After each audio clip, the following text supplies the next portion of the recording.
Well, Dr. Green has presented some of the implications of CSR for natural theology. We thought for the second half of this talk, want to look at some of the implications of social cognition for understanding supernatural or revealed theology.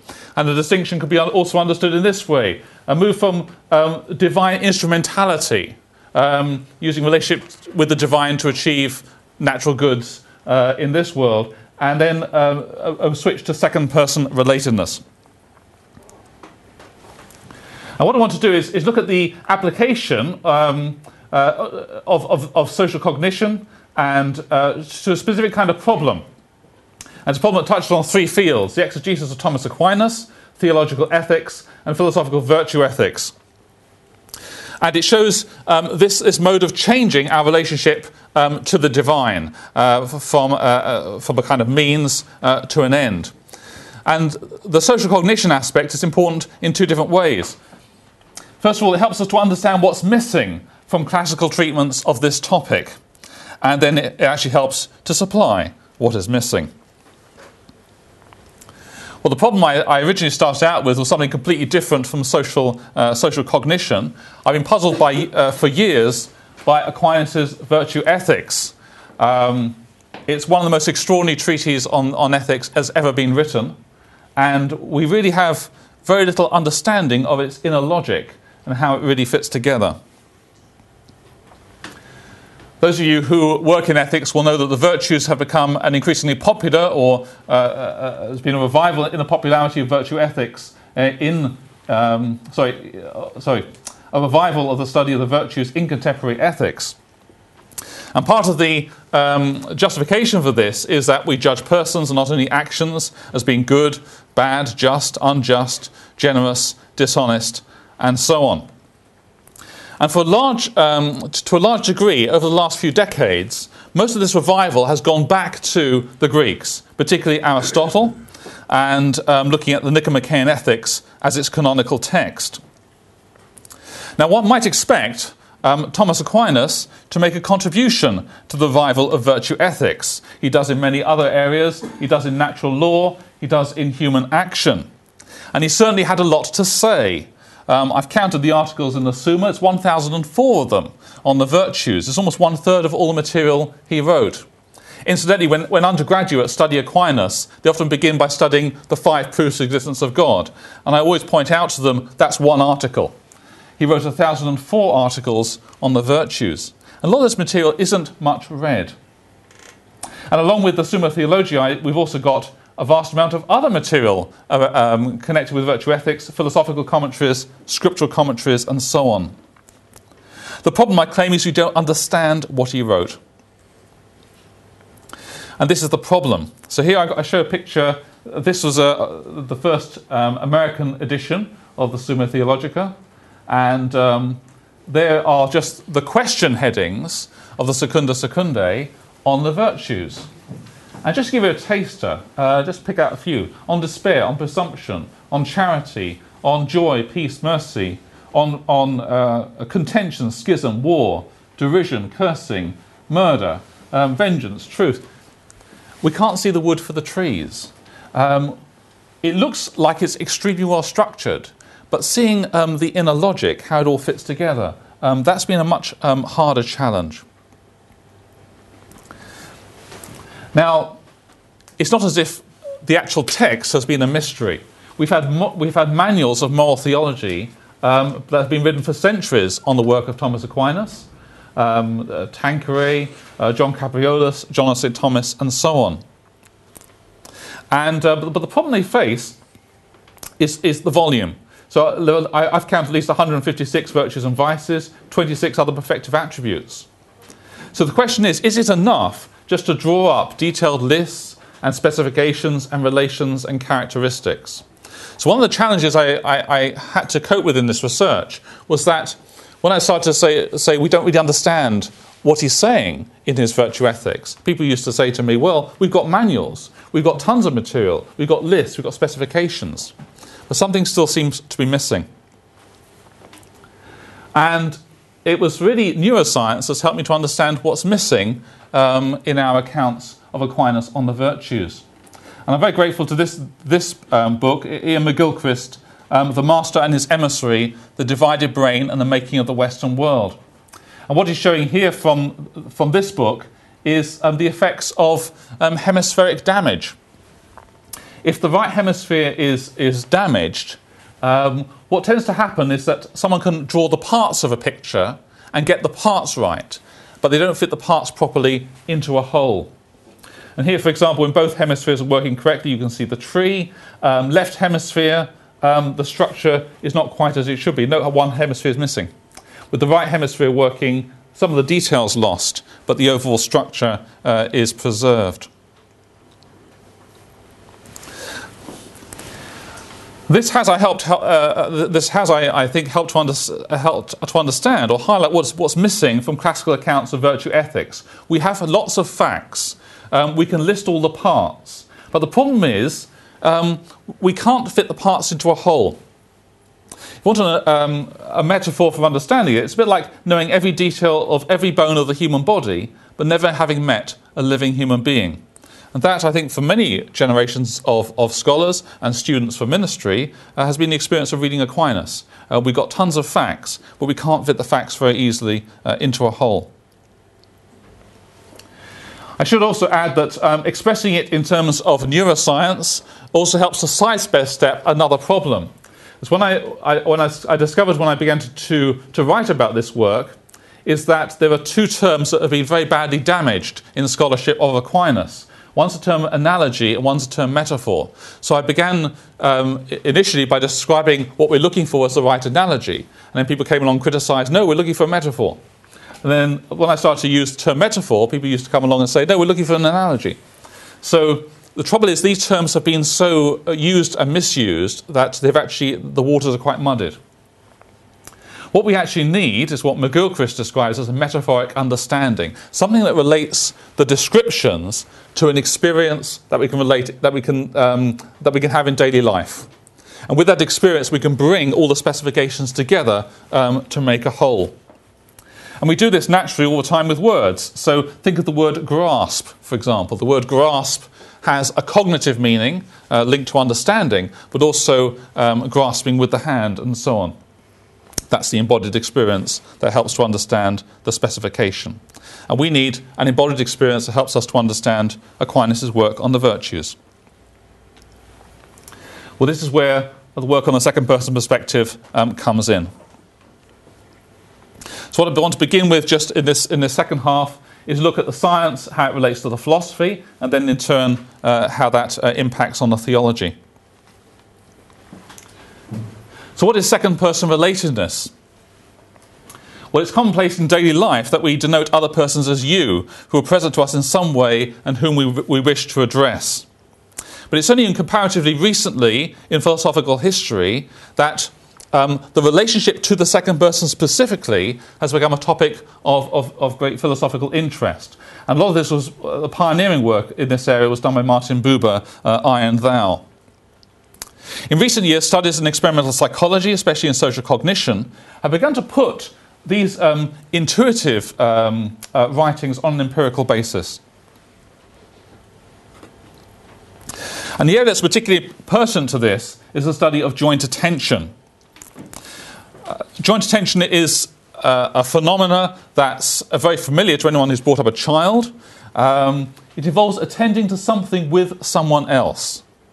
And psychologists also describe it as involving a meeting of minds. Peter Hobson, who's done a professor in London, who's done a lot of work on joint attention, has described it as follows: sharing an awareness of the sharing of the focus.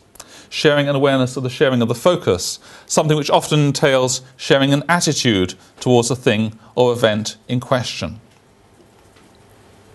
So there we are, we've got two children engaged in joint attention. And they're both focused on the object, but in focusing jointly on the object, there's also a sense of a union of persons as well. And that's an archetype of joint attention. Now, joint attention is a natural context for using the second person in grammar. So if you were addressing someone with whom you're engaging in joint attention, you would use the term you. You are looking at that toy, or this toy is for you. And some philosophers, Jane Heel and Johannes Roessler, have argued that this is how our knowledge of the second person gets started. The experience of joint attention is how that particular grammatical form gets started.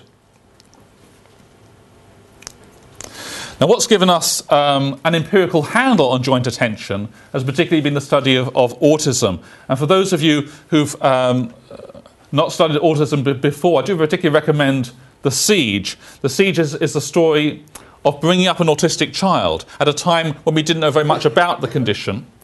And it's a biography, and it describes all the experiences of learning about this condition.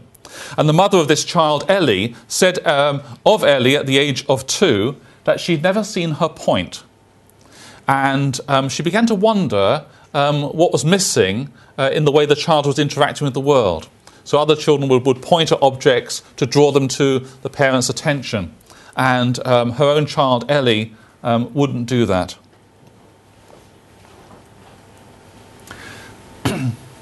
In recent years, Park's observations have been confirmed by careful empirical tests.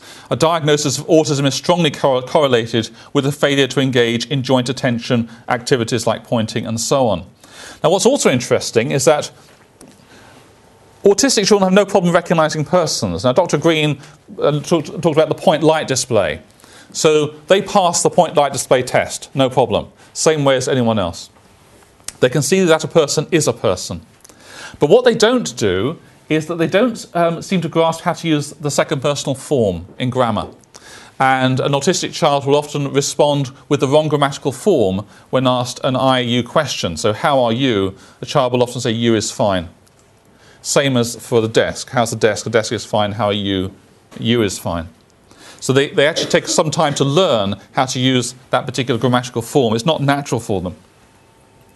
So, putting this together with a philosophical reflection on the link between joint attention and the use of the second person in grammar suggests that you can characterize autism as follows. It inhibits, specifically, second person relatedness. So if you want to discover what second person relatedness is like, you can look at autism and see what life is like if it's removed or inhibited in a certain way. And Hobson, who's done a lot of detailed experiments on autism, he describes something interesting in the way that they look at the goals of others. They can copy goals. They can follow directions from another person. They can certainly recognize persons. But it's the way that they copy the actions of others. They don't seem to share the same psychological orientation. And the way Hobson describes it, they were not moved. They were not moved by the others. Autistic spectrum disorders now become both a means and a motive to study second-person relatedness, its role in personal development. It's not the only condition to teach us about this.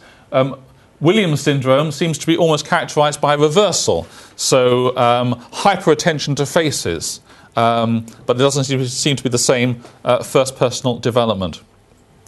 So second-person relatedness appears strongly correlated with engagement in joint attention. So how then does this relate to the theology, and particularly the work of Aquinas?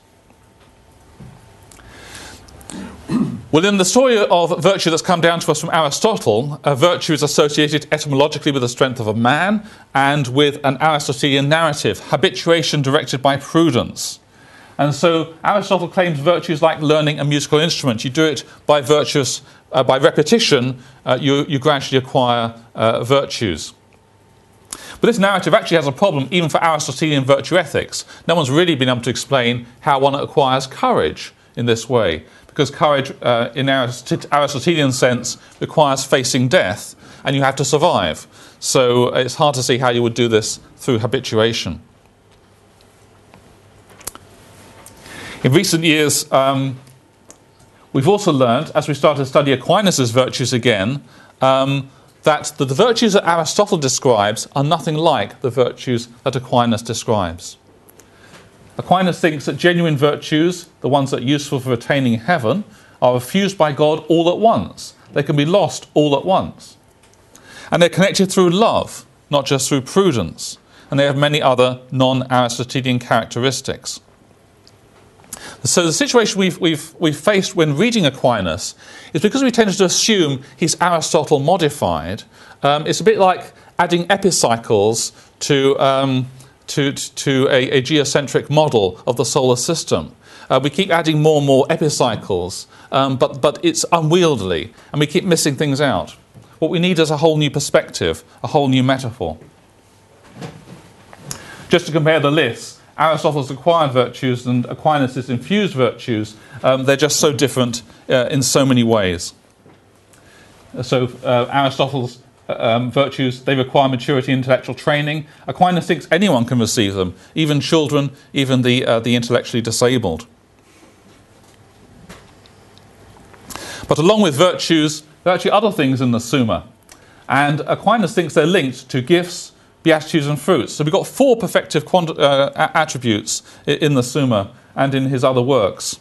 And somehow these all linked together. So what are they? Why are they interconnected with the virtues? Why are they important? And is there a satisfactory metaphor to bring the whole complex of stuff together?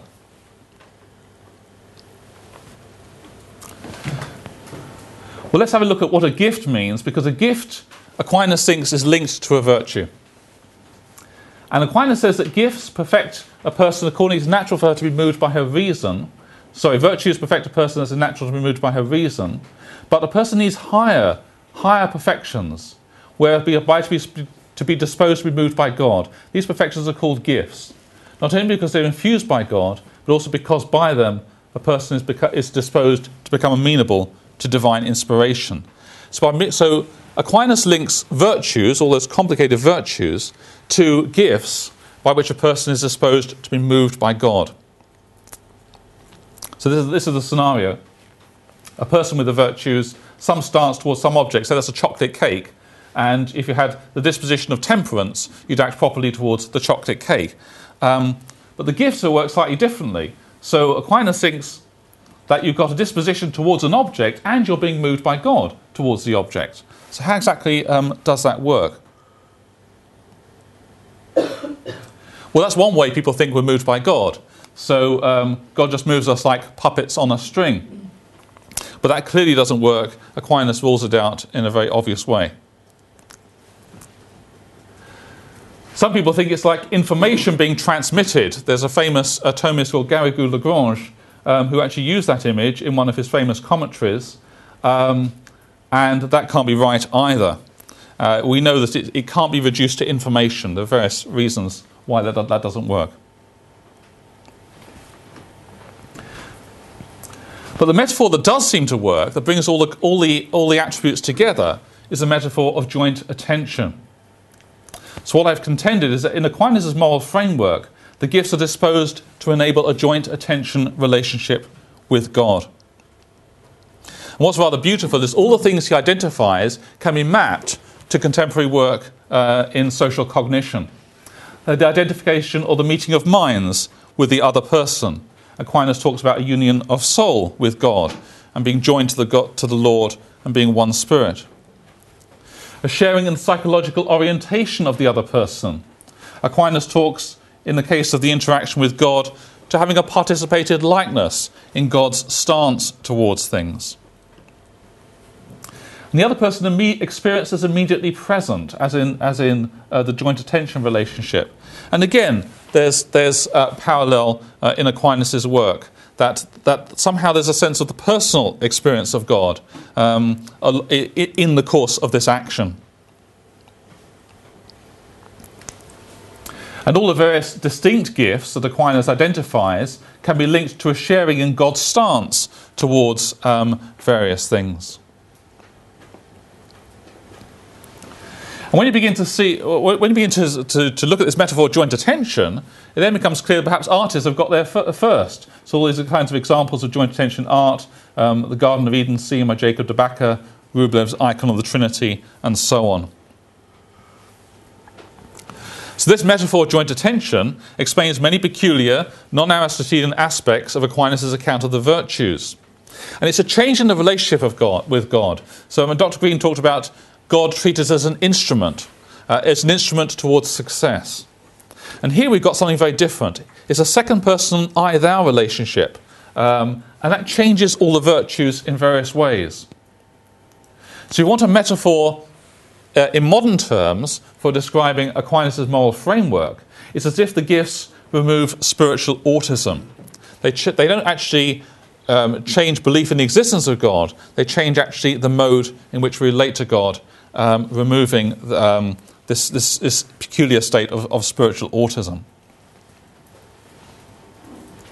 I think finally, just to close the loop, this will also have an impact back into philosophy and back into science in the years to come. Because although this is obviously worked out for a theological system, Aquinas' insight that we acquire virtues through second-person relatedness does, I think, have a lot of implications for virtues in general. And in fact, it helps to highlight things we've missed through the Aristotelian paradigm. In the place of God, we can consider a parent, a friend, or a significant caregiver as playing the part of a second person in a non-theological account of the virtues. And here's an example. So I have 5 nieces and a nephew, and I'm very curious about how they acquire temperance. And if I turn to the Nicomachean Ethics, then the account given in Nicomachean Ethics by Aristotle is, practical reason chooses the direction of what is moderate behaviour, and then by habit we gradually acquire temperance. But in fact, when you look at how children actually learn temperance, it's completely different. I've noticed when my nieces are eating, they tend to be much more interested in what their parents are eating rather than the food set in front of them. And you see here the child is not actually looking at the peas, it's all the relationship to the parent which counts. So second-person relatedness plays an important part in the characteristics and the acquisition of everyday virtues.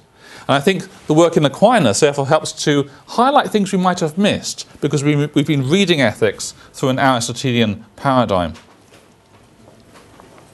And another example is immediate loss and gain of the virtues.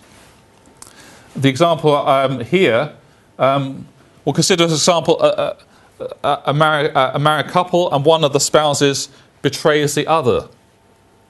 And say infidelity or cruelty or false witness or something.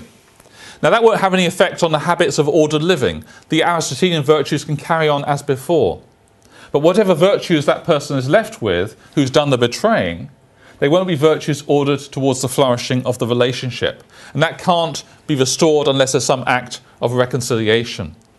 So virtues can be immediately gained or lost. This is very different, again, to the Aristotelian account.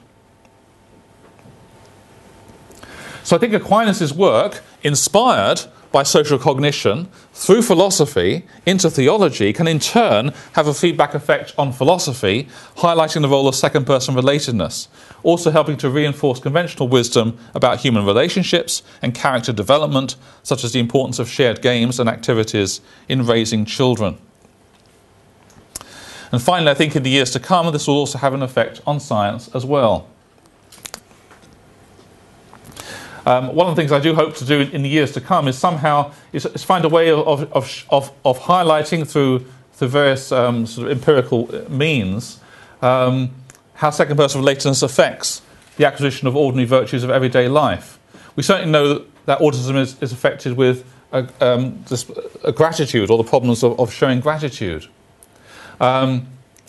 But also a lack of second-person relatedness also means that certain vices don't develop, gossiping, cursing or hating, for example. So it may be possible to show the links between the characteristics and the relationship with persons and put that on an empirical basis. So a few examples of possible directions of progress. So we could look at the neuroscientific aspects and even look at parallels in the animal world as well. Some people are obviously doing a lot of work on empathy, where there may be certain kinds of analogies to what is going on. So I think the potential for neurotheology is quite significant in future, particularly in interactions, experimental psychology, the role of the second person in theology, areas of neuroscience like the mirror neuron system, other directed correlations in neuroscience. Perhaps even social cognition, animals, empathy beyond the selfish gene, and so on. And this all really helps put on a systematic basis what is in fact very obvious. When you look at pagan literature, written a few centuries before Christ, and when it's talking about God, it's very significant. Aristotle says that God is good, God is eternal, God is living, but he never addresses God as you. And there's an extraordinary change of grammar when you move through several centuries to the work of Augustine. Late have I loved you, beauty so ancient and so new, late have I loved you, and so on. And see how the effect of this also feeds into the development of literature, even things like romance literature and so on in the Western tradition. So in conclusion, I think that Aquinas' insights, together with new research into social cognition, may help to promote a kind of Copernican revolution in the understanding of the virtues, a shift from the first person to the second person perspective. I hope this study has also shown one way in which neuroscience and cognitive science can be seen as a means to enhance theological understanding rather than simply explain it away. And that ideas in theology, sometimes long overlooked, can also suggest new directions for research in philosophy and science today. Well, it's almost exactly 9:30, so I had to be fairly quick with that last part, but if you want any more information, buy the book. Thank you very much.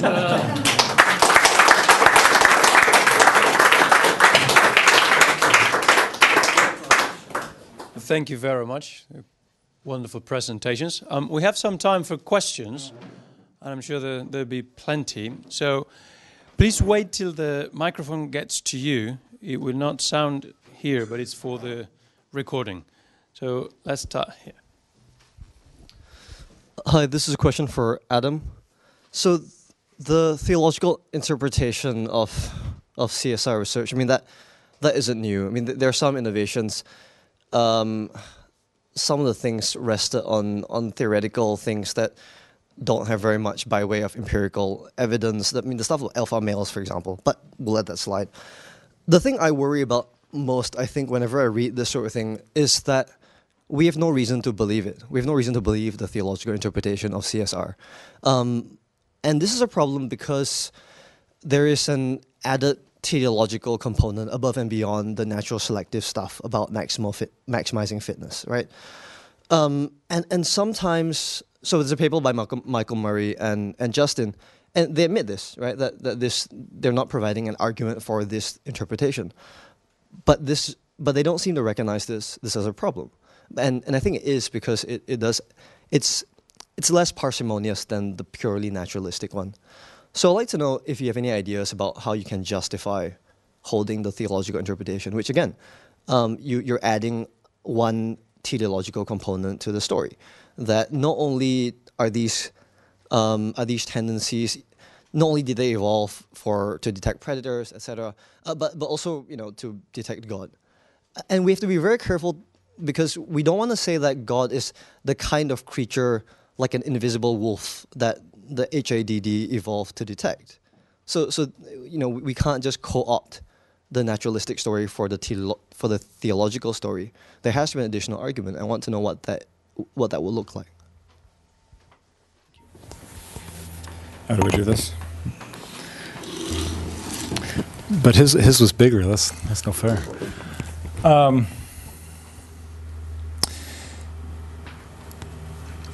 So with my presentation, I'm not necessarily trying to give you some argument for why it is you should think that a theological story is right given the evidence of CSR.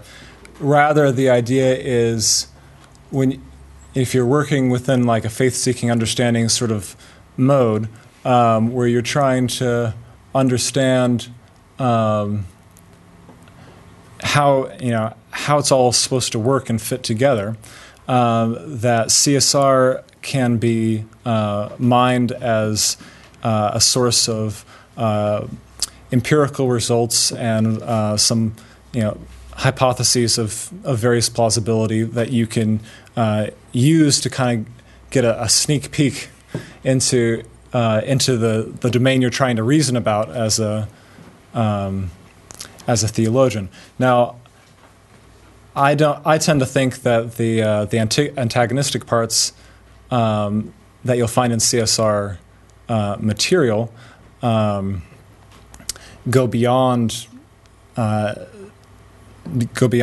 science there, and that there's nothing in the purely scientific parts of CSR that should necessarily be threatening by itself to theistic belief or something like this. But the fact that you can use CSR as a resource for clarifying and broadening out your descriptive theology shouldn't be confused with a positive argument for God's existence or something like that. I wasn't trying to do that. I wish someone would, though. That's good. If I could just follow up on this, does this work? Yeah. So I have discussed this matter with Richard Swinburne. So it seems to me that indeed all the debunking arguments sort of rest on this claim of parsimony. I mean, so he said, well, parsimony, I mean, obviously the God hypothesis is the simplest possible explanation. So, I mean, you do have to define in what way it is parsimonious and what your prior probabilities are. Should we do this now, or should we do this in Poland? Yeah, we'll do it in Poland, yeah. Do you want to follow up on? No, I mean, I think what she said is certainly right. Occam's razor is really easy to use if you share the background assumptions on what kind of simplicity is most important. But I think CSR is a very new field, and oftentimes people who want to use it very aggressively treat the insights that we've gotten as if they exhaustively and exclusively explain everything that's there, and try to put pressure on the theist from that position. But number one, I don't think that our explanations are as good, as exhaustive and exclusive as people sometimes let on when they're being really aggressive with it. And number two, even if they were, I don't think that would be just one data point.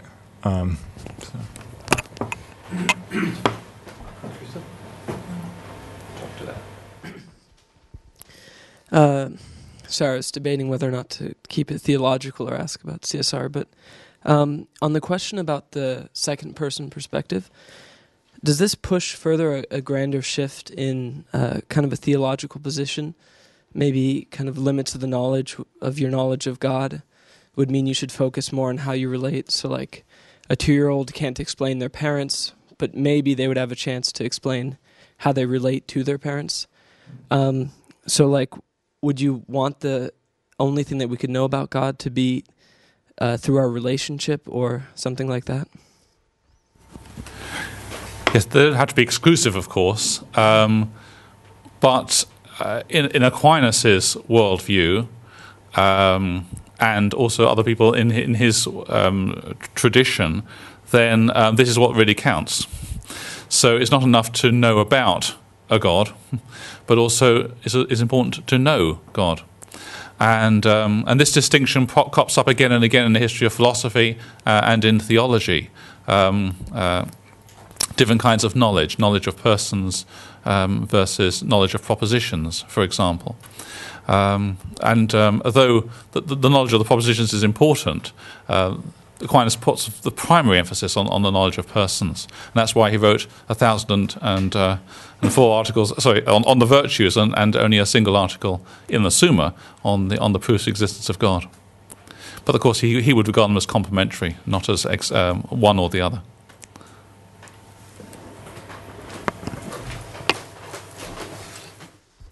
This is an Aquinas question for Andrew as well. I mean, as you know, I'm a serious admirer of this for all sorts of reasons.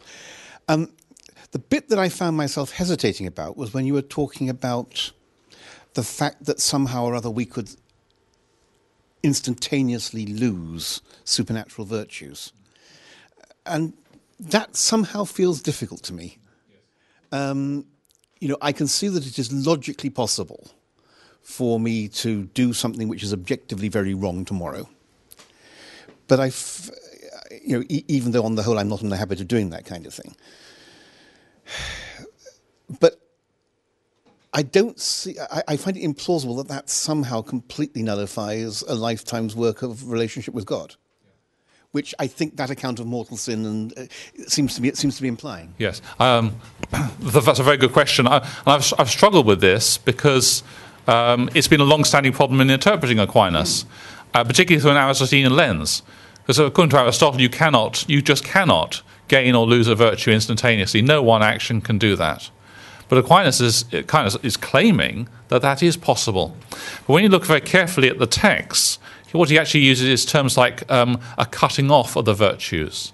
It's not as if they've gone, it's that they've ceased to be organised towards their goal. And so the narrative which I find most helpful for understanding what this could mean is that one I mentioned briefly towards the end of you've got a married couple. They've lived happily for many years. They developed the virtues of daily living, maybe even all the sharing, the washing up, the housework, the care, and then suddenly one of them does something that's appallingly evil. And what would happen to that person's virtues? Well, they could still do the washing up and clean the house, but those virtues will no longer be organised towards the flourishing of the relationship. It's almost as if they're still there, but they're cut off. And that's actually the word he uses in the text, exclunder, the cutting off of the virtues. But the plus side is that they can also be reintegrated again instantly. So it's the act of reconciliation, which is key. I would say that it's not as if the disposition suddenly vanished. No, they're still there. But they've ceased to be oriented towards a certain kind of flourishing. And that needs to be corrected. I think that's the best I've been able to come up with as an explanation. If I just add to that. Not sure if I'm allowed to add to his part, but give it a shot, right? So I think it's important for Aquinas' ethics that God is supposed to be identical with the good, right? If in this marriage analogy, you fall out of the relationship, you sin against the relationship, and now you're outside. Now you no longer have the dispositions to do well by the spouse because you're outside of the relationship. Well, virtues just are dispositions vis-a-vis the good. So if you're no longer in a relationship with the good, you can no longer have those virtues. But you might have second-order dispositions, dispositions to act in a certain sort of way, were you to take up the relationship again. So there could be things that you don't lose, certain dispositions to act, but because of the relational nature of the virtue, they can't be activated when you're out of the relationship. So you could have the second-order dispositions, so you could kind of take up where you left off, as it were, much like in a relationship, how you could take up where you left off if you're reinstated. So. I'll just have one more thing. I'm a repentant Aristotelian Thomist, because when I started this research 5 years ago, I thought Aquinas was an Aristotelian, and I'm delighted to learn that I was completely wrong, and came to a completely different conclusion and learned something in the process. So long may that continue. Thank you very much. Andrew, I have a question for you. I'm thinking about your analogy of autism and the second person perspective, a joint attention. My concern is it appears to put God as a co-observer of the events, and to me it seems to limit his sovereignty over things. Yeah.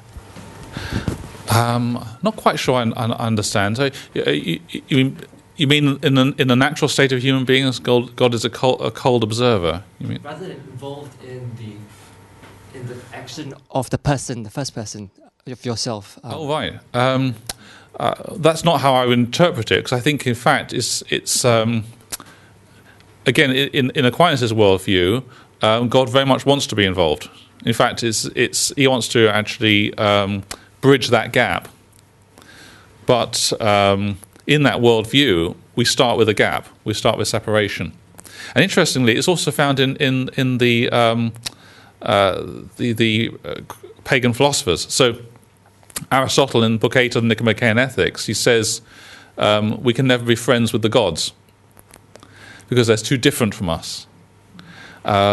So he claims to believe that there is a God, ultimately an ultimate God, but that we can't bridge that gap. So in Aquinas' worldview, it's all about bridging that gap and finding a way to create or enable second-person relatedness. So I guess I would say that it starts cold, but it gets better. So, if I may continue on these lines, I was thinking, and it's a question addressed to both.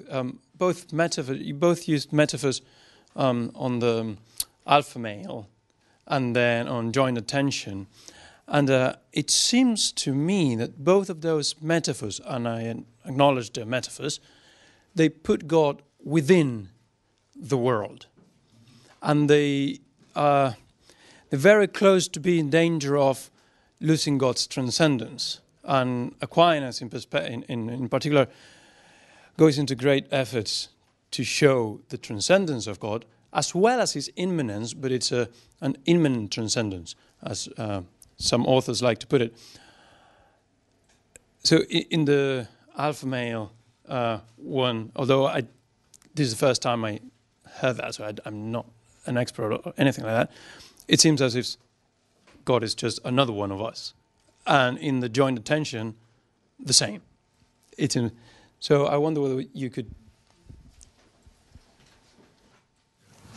Well, one of the changes, and again, it's very useful to contrast the Aristotelian and Aquinas worldview, because Aristotle, in a sense, acts as a kind of control in the experiment to show us the natural state. And for Aristotle, we know the end of the road. So when he starts the Nicomachean Ethics, he sketches out what the end of the road looks like in human happiness terms. Then he works out all the virtues required to get to that end. Now, with Aquinas' account of the virtues, we don't know the end before we start. So, in fact, that's a transcendence bit, because you don't know the end of the road. But, again, in that worldview, God has enabled us to start the journey. And so this is where the actualizations of the virtues work. They actually lead us to a kind of narrative path towards something which we wouldn't know in advance. And the famous line from Scripture he uses as an inspiration for this is, "Eye has not seen nor ear heard, nor has it entered into the human heart what God has prepared for those who love him." It's 1 Corinthians 2:9. So the transcendence is still there, but if you like, there's a bridge that's been built, enabling us to eventually get there. But I don't think. But he doesn't actually want to compromise that the distinction. No, I'm not saying that Aquinas compromises that. I'm saying that the choice of metaphor. Oh right. Yes. Yes. But what else can we use except metaphors? It just and that is the number. That is the big issue, of course, and that's the danger of idolatry, as it was traditionally understood, was to choose the wrong metaphors, and that's why caution is required. Okay, so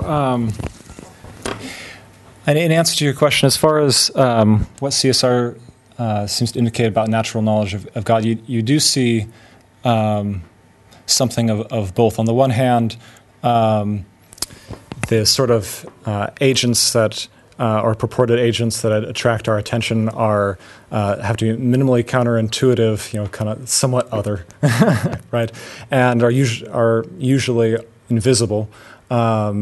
And have access to things that we don't have access to. So there's some aspect of transcendence there, but the emphasis in the CSR stuff seems to be maybe more on the eminent side, that we concern ourselves with we tend to concern ourselves with gods that can be mixed up in our practical affairs. To go back to Emma Cohen's work on the Afro-Brazilian possession cults, it's interesting when we're looking at these cults that they believe in a Dios. They believe in the Christian God. That's the most powerful God. That's the most knowing God. But the rituals aren't oriented toward that God. They're oriented toward the forest spirits and the deceased ancestors that come back. These sort of intermediate beings that are more relevant to day-to-day affairs. So in her work, she'll talk about how Dios will be invoked in the beginning of a ceremony, but then everything's about these other spirits. Why? Well, because they're the ones that are relevant to him being sick and her thinking that someone's cast a spell on her and the like. So there's definitely an emphasis on the eminence, but you can see some of the transcendence in there too, I would think.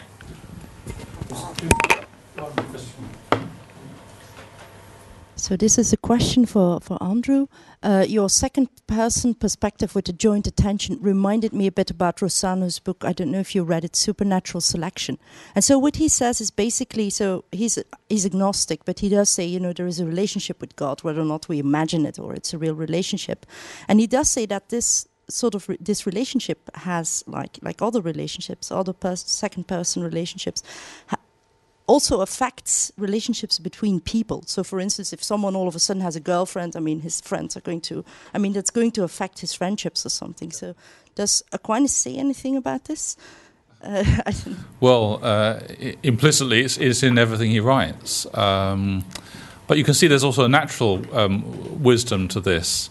So I'm always fascinated by the fact the Greeks built their cities around temples, even when they thought their gods were a bit disreputable.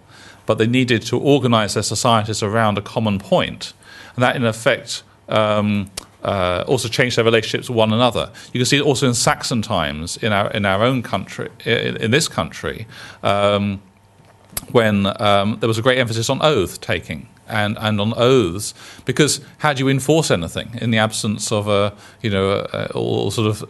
the enforcement of a modern state? Well, you've got to take an oath to God and trust that your brother that you've trusted with your weapons is going to do the job. So definitely the relationship to God, however so conceived, will affect other things, and that's to be expected. One of the pleasures I get as a priest occasionally is when couples come to church and get married, and of course there you've got a relationship to God, which is presumably having some effect on the couples as well. So and they make their vows to God. So I think it's indisputable that the relationship to God affects others. Interestingly, in atheist states, they sort of parody this a little bit. So Lenin was often invoked by married couples, that sort of thing. So it seems like it's very difficult to get rid of this instinct. And what atheist societies of the 20th century did was tend to try to replace it with something else that did the same job. Kind of backhanded compliment, I guess. Let's talk about one more. This is about Adam's response to his question, actually. I think we should be really careful. If you're trying to use the intuition, the psychological intuitions and mechanisms that CSR talks about, and go, all right, we're going to do theology with these attributes of God that we get from these psychological intuitions, we got to be really, really careful when we do that. Because you end up with things like God isn't omniscient or omnipotent or omnipresent. I mean, this is Barrett and Keel 96, right? God is very anthropomorphic. If you're going to trust your psychological, and I don't think we should. I don't think we should trust our psychological intuitions about God. I think we have to do the hard theological yards, do the sort of thing that Aquinas did. So I guess I agree that the new atheists have taken this and run with it. I worry that so have we. I mean, so have evangelicals, so have Christians taken CSR and run with it, and we got to be really careful on either side. We should be more circumspect. Yeah, I'm all for being really careful, but I do think that to the extent that you can do your philosophical or theological reasoning with more empirical data, you're likely to correct some errors and have some insights you wouldn't otherwise have. And in this case, I think there's a traditional sort of notion that there's some natural knowledge of God that's universal, right? But that it somehow it's somehow incomplete and such that revealed theology, revelation's necessary to kind of complete the picture. Okay, so that theological claim is about something empirical. That's a theological claim where empirical investigation should, at the very least, clarify what that could mean, right? And as we have seen in the tradition, so with Aquinas, for example, there's reason to think that his interpretation doesn't quite fit the bill. Not everyone is a philosopher. Right, the Romans passage and the way it was taken up into the tradition seems to indicate something that's universal, and the way Aquinas' take on that isn't something that could really play the role that the tradition has for that. So, I think you're right that we have to be very careful and very circumspect about it. But I think we lose a lot if we turn down opportunities for empirical insight. Just add one more final comment. I think it's a very exciting time. If you look at the history of philosophy, we've got two main paradigms, one of which is the biological model, which Aristotle gave us. And that lasted through the Middle Ages. And then in modern times, we've got the machine model of the world. And that's giving us a different toolkit.